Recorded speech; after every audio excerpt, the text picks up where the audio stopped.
Müəllimlər, hər vaxtınız xeyir olsun. Əziz müəllimlər, bu günlərim sizlər üçün inteqrasiya mövzusundan bir situasiya tipli sualın izahını verəcəm. İnteqrasiya mövzusunda əminəm ki, müəllimlərin böyük əksəriyyəti çaşqınlıq yaşayır və bu izahı sonacan dinləyin, diqqətli olaq müəllimlər zəhmət olmasa. Deməli, sualımız belədir müəllimlər. Son aylarda məktəbin ətrafı və yaxınlıqdakı park plastik butulkalar və birdəfəlik istifadə qabları ilə çirklənib. Yağışdan sonra bu tullantılar su axınları ilə kanalizasiya xətlərinə dolur, bəzi yerlərdə su yığılması yaranır. Artıq biz bura qədər oxuduq və aydın oldu burada bizə ki, burada bir dənə problem var, düzdürmü? Amma qərar vermirik hələ. Sonacan oxuyacağıq. Bu vəziyyət insanların istirahətinə və ümumi yaşayış mühitinə mənfi təsir göstərir. Mənfi təsir göstərir. Bu vəziyyətin qarşısını almaq üçün məsələni araşdırın və ictimaiyyət üçün əsaslandırılmış məlumat və ən uyğun təklif planı hazırlayın. Dəyərli müəllimlər, situasiyanı sonacan oxuduqdan sonra yadımıza nəyi salırıq? İnteqrasiyanın növlərini, fən daxili, fənlər arası və fən üstü olaraq 3 yerə bölünür dedik ki. Biz baxmalıyıq ki, inteqrasiya suallarında fən daxili bizdən nəyi tələb edir? Fənlər arası inteqrasiya bizdən nəyi tələb edir? Fən üstü inteqrasiya bizdən nəyi tələb edir?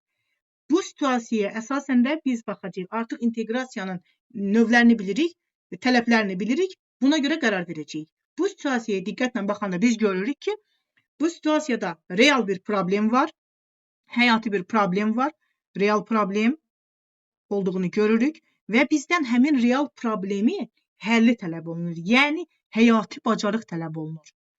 Həyati bacarıq. Bacarıq tələb olunur. Aydındırmı? Real problem olduğunu görürük və həyati bir bacarıq tələb olunduğunu görürük. Buradan da biz müəyyənləşdirə bilirik ki, burada artıq fənüstü inteqrasiya var müəllimlər. Fənüstü inteqrasiya şagirddən nəyi tələb edir? Yadımıza salırıq. Həyati bacarıq tələb edir. Real, aktual, gerçəkdən bir problem olmalıdır və şagird həmin problemin həlli üçün araşdırma aparmalıdır, fikir əsaslandırmalıdır və ən uyğun təklif planı hazırlamalıdır. Baxın, bu tipli situasiyalarda siz fikir verəcəksiniz ki, sizdən nə tələb olunur? Həyati bacarıq tələb olunursa, bunu fən üstü götürəcəksiniz. Fən biliklərinin möhkəmlənməsi tələb olunursa, fənlər arası götürəcəksiniz. Bir fənnin daxilində əlaqə qurulursa, fən daxili inteqrasiya götürəcəksiniz, müəllimlər. Deməli, nə dedik? Fən üstü inteqrasiyada həyati bacarıq həyata keçirilir, real bir problem olmalıdır. Baxın, problemin reallığı, aktuallığı çox önəmlidir və şagirddən həmin problemin həlli, təklifləri irəli sürmək tələb olunur. Qutardı getdi. Fən üstü inteqrasiyada çaşası bir məqam yoxdur. Əgər bunları diqqətlə dinlədinizsə, çaşmayacaqsınız müəllimlər.